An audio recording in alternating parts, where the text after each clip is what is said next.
All right, y'all ain't know how Steppin Marcus J is live. We in the building, and it's time to get it in. We in for a great show for y'all tonight. We got two, not one, but two authors in the building. We got the dating pool diva, and we got a special guest making his debut on Ain't No Half Steppin Marcus J. You know we got to talk about what's going on with Bill Cosby. We've got a legend that passed away, and we've got a former mayor that has some incendiary conversation with a black scholar. Diva Diaries tonight. Ain't No Half Steppin Marcus J is right now.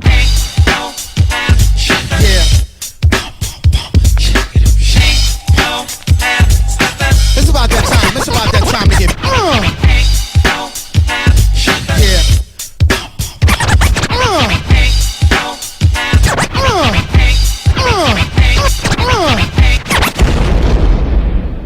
Button your lip, open your ears, strap on your thinking cap. Socially conscious talk that's entertaining with a dash of humor and the top sports stories of the week. It's time for Ain't No Half Steppin' with Marcus J. Sellers has Jordan. Jordan with 2 seconds to go. Puts it up and scores at the buzzer. Michael Jordan has won it for Chicago. Manning lobs it. Burris alone. Touchdown, New York. Down goes Frazier. Down goes Frazier. Down goes Frazier. He hits one deep to right center. That ball is out of here. The Yankees win the pennant.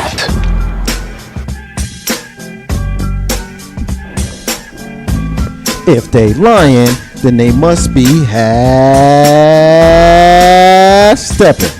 Ain't No Half Stepping with Marcus J is live. We are back in the building. Be down with us tonight at 804-402-2893 to be down with the flagship show right here on Legacy Internet Radio. Thank y'all everybody for listening to us tonight. We appreciate the love that we get. We see the lights are on all over the country. We appreciate the fact that you guys took the time out of your busy schedule to listen to us right here on Legacy Internet Radio. We are in fact the flagship show here on Legacy Internet Radio, and we appreciate it. Thank you to everybody that's listening to us on TuneIn.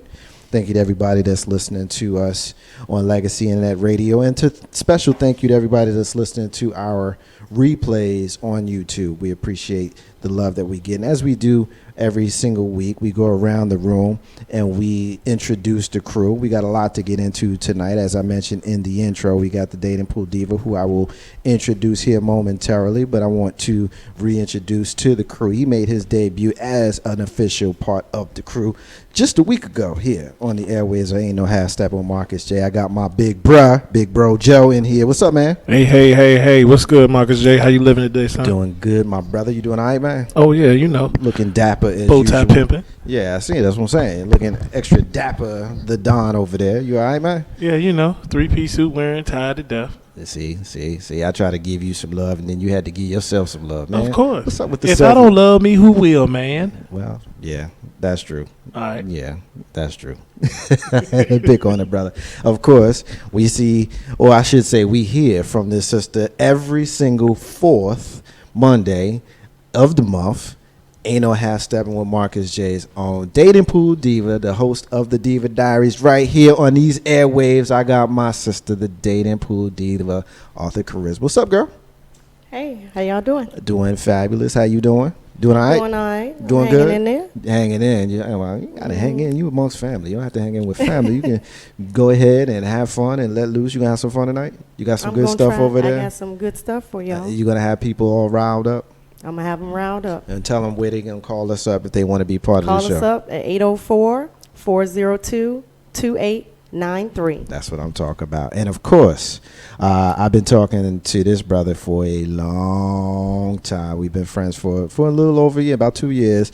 And we've had an opportunity to spend some time together, but we have not spent time together on the airwaves of Ain't No Half Stepping with Marcus J. So tonight, making his debut on Ain't No Half Stepping with Marcus J, I got my brother Broderick. We know him as the professional husband.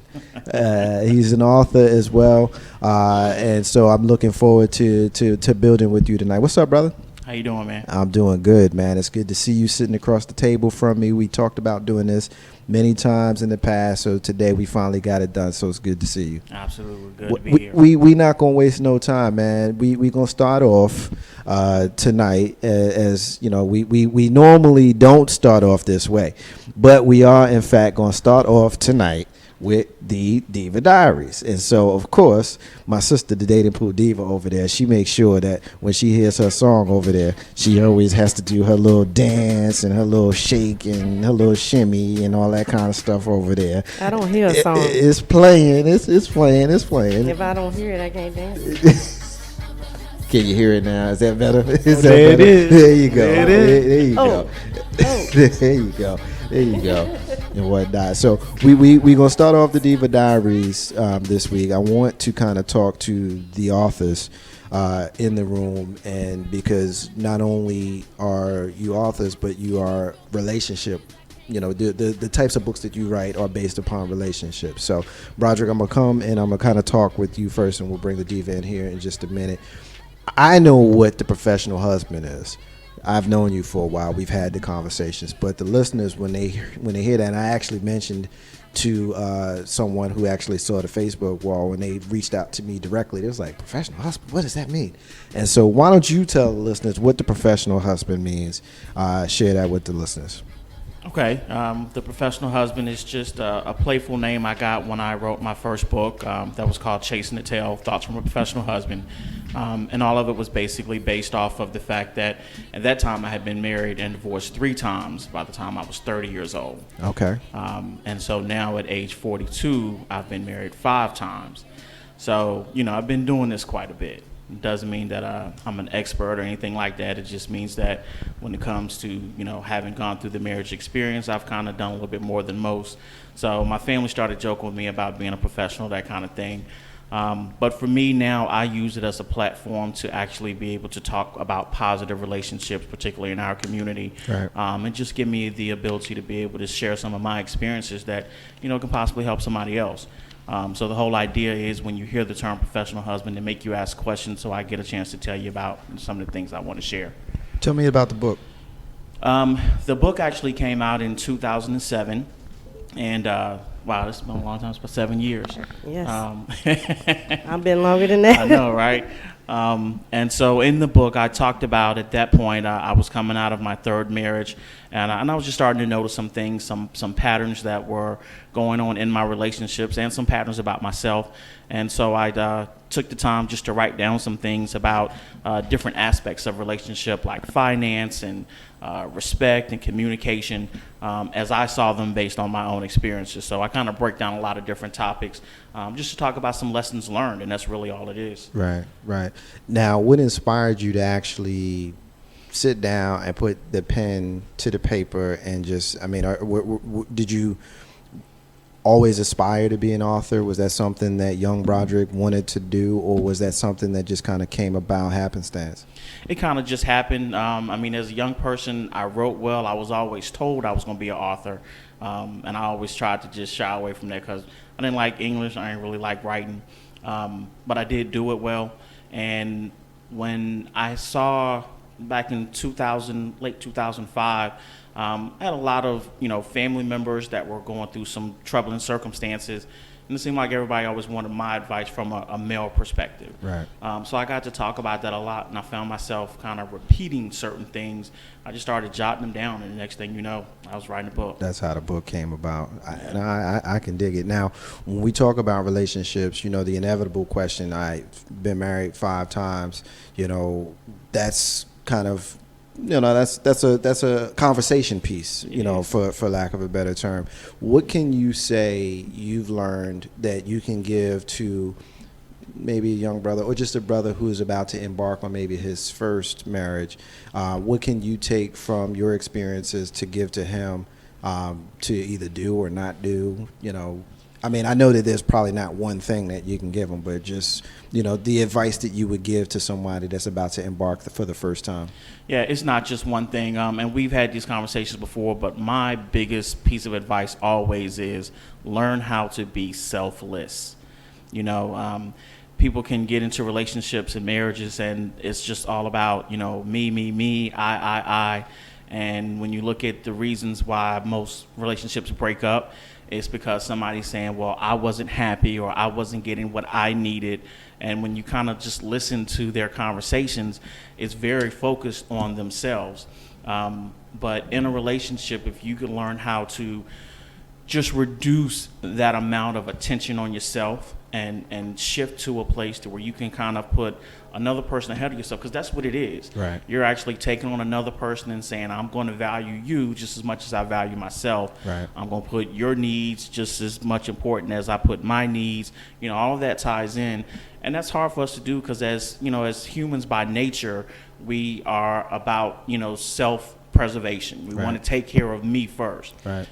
So when you have to enter into that relationship and now begin to put somebody else's needs and wants and desires ahead of your own, if not at least on an equal level of your own, it's a hard thing to do, and you have to practice this work. Right. So my advice is just start trying to learn how to be selfless. That's my biggest piece of advice. Yeah, I can tell you that's not easy. I can tell you firsthand that's not easy. Let's go back to the author thing.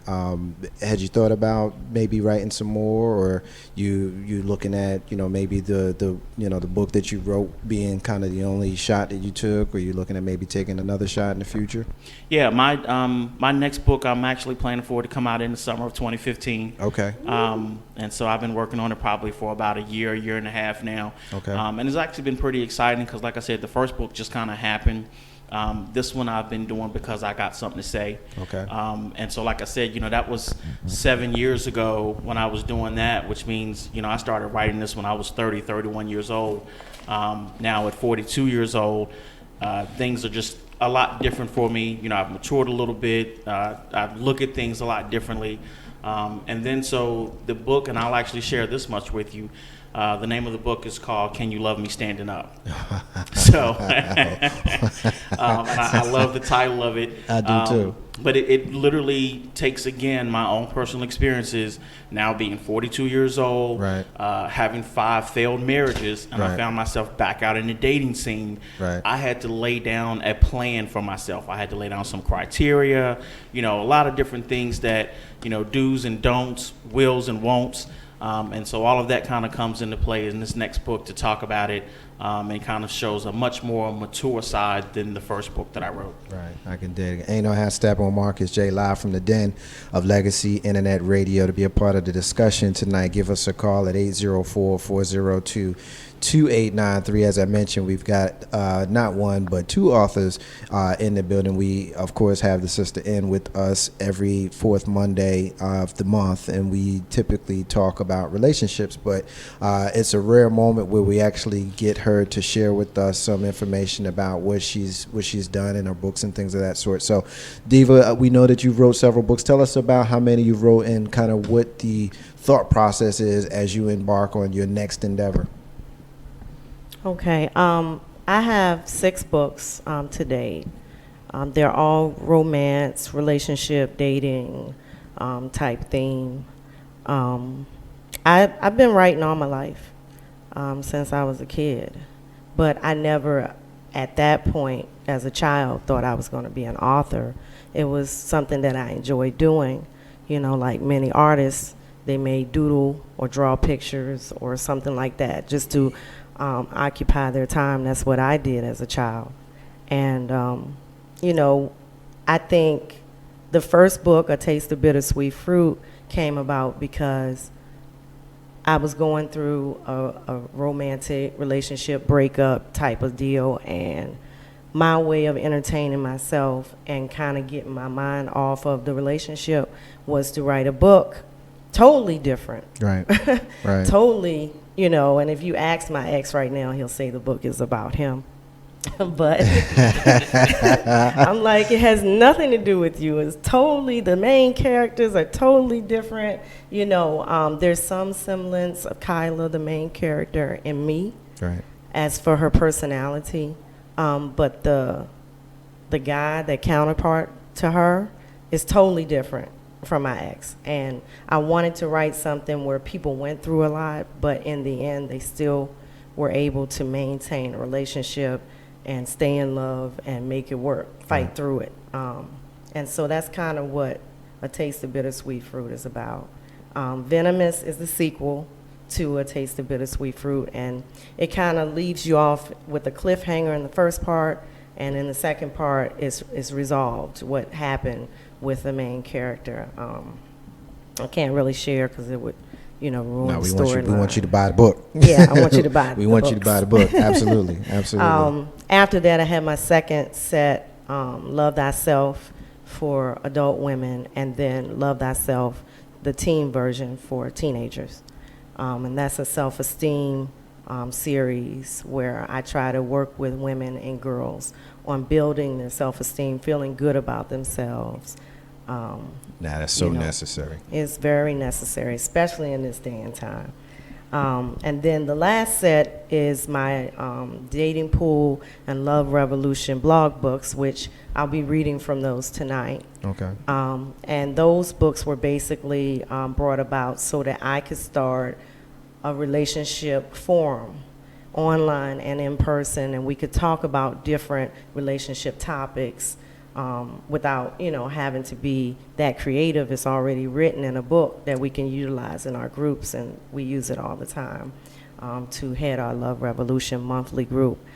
So that's it for my 6 books. Well, those I don't actually know. became, that last set that you mentioned became the foundation of the Love Revolution that I guess essentially we all have become a part of, which is where I've met Broderick and several other folks in Legacy and Net Radio, and outside of Legacy and Net Radio has become a part of. I actually remember the first time I met Broderick was when you came to speak to us, and you actually highlighted the book and the Professional Husbands. First time that we had met, and I was very impressed with you then, and we had remained acquaintances and later on friends after that. Why don't you tell Diva, the listeners, about the Love Revolution? They just got a little bit of a tease. They've heard us kind of hint at it. Right. Here and there. You know what I mean? Like we do them on the well, I won't say that part, but I'll let you do that part. But we when we do them, and then when we come in here, we kind of brush over it. Right. Why don't you tell the listeners what it is, because we had a milestone recently, and I want you to talk to us a little bit about that as well. Yes, the milestone. Happy birthday to the Love Revolution. It's been 4 years online, 2 years in person forum. I've had multiple people come through, awesome network of people, authors, professionals, business people, just all kinds of people, and I've learned a lot. I'm hoping that the people who have attended have learned a lot. What would you say about that, Broderick? Would you say, it's been a good experience for you? Well, I'm kind of biased. It's been a good experience for me. But it was interesting because, you and I met when I was relaunching my book, and we were introduced, and you came out to support me. And so then in turn, I was doing the same thing for you. But then I just found the forum so interesting that, when you sit around and you can hear different people's point of view. And that's kind of one of the things that's important to me, because I believe that when you can just have conversations, sometimes you can just change a person's mind about the way that they do something that might make things a little bit better for them. And I see that as a forum to be able to do that. I've actually experienced it as well. So I think it's great. Yeah, well, thank you. Thank you. You're very important to the forum, as well as Marcus J. You guys are very important to the structure, and it wouldn't be the same without you guys. Well, Even though me and Marcus don't see eye to eye. we almost, we rarely agree. Yeah, y'all getting ready to argue in a few minutes on this we really agree. first But diva question. the thing that I like, I ain't gonna make it a love fest, but the thing that I like about Broderick is that he has a way of intelligently making his point and not dismissing your point.